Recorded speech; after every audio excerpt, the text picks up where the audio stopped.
Hello and welcome to the Video Marketing Toolkit, the podcast where we speak to industry experts and business owners. We find tips and tricks for you guys to use in your businesses and in your lives at home. Produced by Video Formula. My name's Dan Dennis. I'm a video marketing consultant and the founder of Video Formula. I help business owners get in front of the camera for the first time and help them to use it in the most effective and efficient ways for their business. So in today's episode, I am with business owner Matt Johnson. He is a website wizard. He's a web design and development powerhouse. If you're confused about how to get started or need some suggestions for how to get your business online, he is definitely your guy. And today we're going to be breaking down how his business is going and ultimately how to get people to stay on your website for longer. Matt, welcome to the podcast. How are you doing? No, thanks for having me. Yeah, I'm doing pretty good. Good. How are you?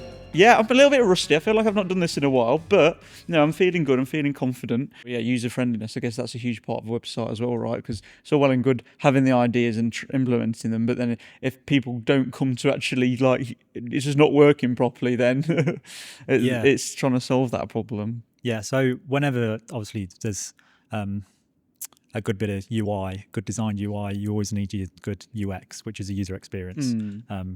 And yeah, the user experience, well, I would say is 10 times more important than the UI. UI is nice and pretty, but yeah, you need the bare bones structure to get everything right. And is there something when it comes to like UX and user interfaces, is there something that you see all the time that is a real bugbear that you're just like, why had this website done this? Is there something that always comes up that you can identify?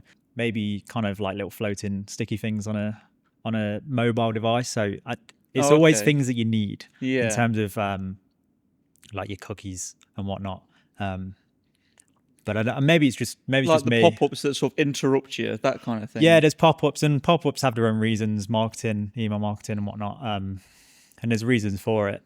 It's just that trade-off. What do you prefer? But yeah, it's them little kind of buttons that on a desktop are fine. When you go to a mobile and you're scrolling or you click it by accident, it's just really annoying. Or you're just trying to fight your way through all of them, trying to get through. Yeah, something that you highlighted to me actually, which I thought was really interesting, which something that you come across every day, but you don't realize how much is integral, is on the mobile website when a web page wiggles when you scroll down and it doesn't fit. Do you know what I mean? When you can scroll down on a website on a mobile version, and some websites, rather than it being fixed, you can actually move the web page from left to right. And I was like, I didn't realize that was a thing. But then you was like, that is a thing that you solve, like that you have to solve in a website. Yeah. It's never, to be honest, I don't think it's ever intentional. Yeah. But yeah, you've just got to scale it down and make sure that everything fits kind of within that structure. And usually it's not a hard thing to fix, but it finding and locating what it is. It's just stretching your web page out. Just to fix it so it doesn't break it like that. Yeah. Because I actually picked up on something the other day that actually also helps SEO. So if your mobile version of a website does that, Google will rank it down when it comes to its score. So it's actually, because that's what sort of highlighted, because you mentioned it, and then he spoke about it as well on this on the course I went on. And I was like, actually, it means a lot more than you actually think. But I guess it all fits into usability, right? How well the website is used by people, and is it easy to navigate? Because that's all comes into SEO as well. So it's it's interesting when you put it all into perspective on how much user journey and user interface actually affects things. Yeah, huge. Then a lot of kind of user experience just go into SEO. Yeah. I'm not an SEO specialist, but everything that I do in terms of usability, whether someone stays on for longer, and however I try and do that, if they stay on for longer, obviously SEO gets a little bit of a bump, or something's like a little bit off accessibility wise, and then SEO is like, not sure about that, so we'll mark you down. It's just everything really. As long as everything's kind of tied up nice and neat, then your SEO's sweet from a user experience point of view. But yeah. Is there any sort of just on the topic of SEO, is there any sort of fundamentals that you always make sure sort of go into a website so that it's sort of ready and raring to go? Yeah, I guess your breadcrumbs. Breadcrumbs when you kind of going through kind of 2 or 3 pages to get something like a subservice or whatnot, kind of always has to be on there. And just making sure that when I'm developing it, that kind of there's the H1, the H2s, basic stuff really from a SEO perspective. I guess if someone's an SEO specialist, they're thinking obviously.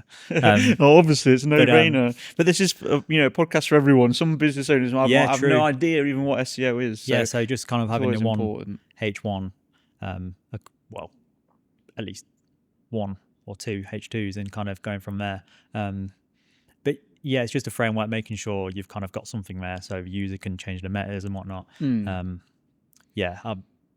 website's not going to be crazy SEO'd up, but yeah, it's going to be there ready for someone to come in and actually be able to tweak it, upgrade it, optimize it. I think was it Yoast SEO? That's what you used on mine, was it? Yes. Yeah. So sort of obviously when Matt handed that over, I went through looking at Yoast SEO on this is a WordPress website, by the way, sort of going through optimizing that, making sure that H1s, which are the main headings of the page, are all sort of the right keywords that I want people to find it, that it makes sense, and then also going in the H2s, which is the subheadings, that they also reinforce the keywords, and then the body text, which also has got keywords in it as well. So it just helps you format your website right so that Google knows what it is and people understand what it is when they're reading it. So lots of sort of advantages, I think, to actually having that structure, really, isn't there? Yeah, and a lot of a website you are entertaining kind of Google to kind of mark it up, and just having that base structure there obviously helps.